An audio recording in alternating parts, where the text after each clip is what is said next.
જય સ્વામિનારાયણ. તારીખ 14/3/2024 ફાગણ સુદ પાંચમ રંગ પંચમી ગુરુવાર. એક સમયે શ્રીહરિ દંઢાવ્ય પ્રદેશમાં સૌ કાઠી દરબારો સાથે ઘોડે ચરીને વિચરણ કરતા જતા હતા. એ વખતે રસ્તામાં સાંજ પડતા ગામ લાંઘણોજ આવ્યું. એ સમયે લાંઘણોજમાં કોઈ સત્સંગી નહીં.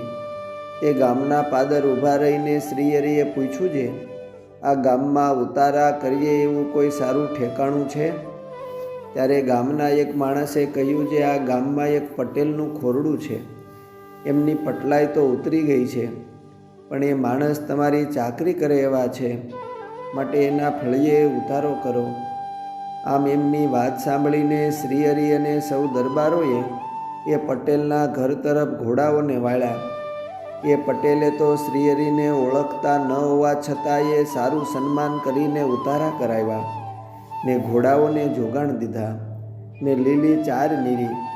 શ્રીહરિ સારું કંસારનો થાળ કરીને જમાડ્યા ને પોતાની ભેંસોનું દૂધ પાયું અને દરબારોને પણ જમાડ્યા ને સૌને ઓસરીમાં ખાટલે રજાએ તકિયા નંખાવીને વિરાજમાન કર્યા.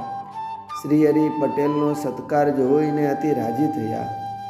એ સમયે લાંઘણોજ ગામનો જે મુખી પટેલ હતો, એના ઘરે એનો ગુરુ બાવો રહેતો હતો.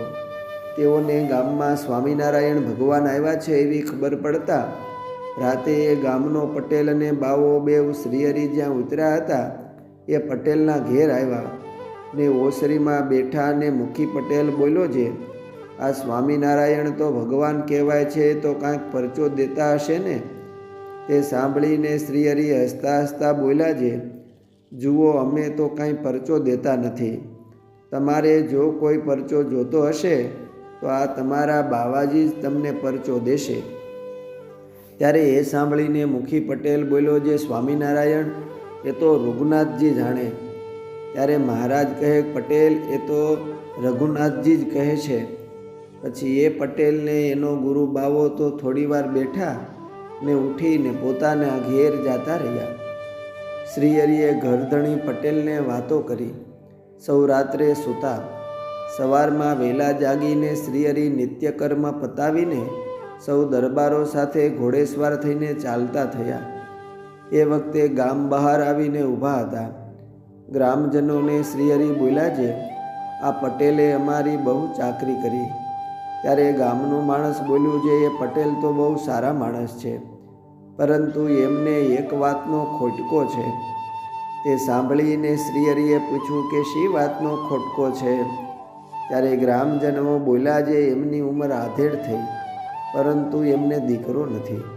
પટેલને વાંજિયા મેણું છે. ત્યારે મહારાજ એ પટેલ ઉપર અમી વર્ષા વરસાવતા બોલ્યા છે, તો એમને ઘેર દીકરો થશે. એમ કહીને શ્રીહરિ તો કાઠી દરબારો સાથે વિચરણમાં આગળ ચાલી નીસરા. થોડા દાડા વીતે જે પટેલે શ્રીહરિ પાસે પરચો માંગ્યો હતો એ પટેલની દીકરીને લઈને એનો ગુરુ બાવો જે એને ઘેર રહેતો હતો એ ભાગી ગયો. એવો પરચો એને તુરત જ મળ્યો અને જે પટેલના ઘેર મહારાજ કાઠી દરબારો હારે રાતવાસો કરીને રહ્યા હતા એ પટેલના ઘરવાળાને અવસ્થા તો ઘણી થઈ હતી ને દીકરો થાય એમ નહોતું, તો પણ સ્વામિનારાયણ ભગવાનના આશીર્વાદે એમના ઘરે 10 મહિના વરસ દાડે દીકરાનો જન્મ થયો. અસ્તુ. જય સ્વામિનારાયણ. પરમ ભક્ત શ્રી રામજી શેઠ રચિત શ્રીહરિના લીલા ચરિત્રની વાતોમાંથી.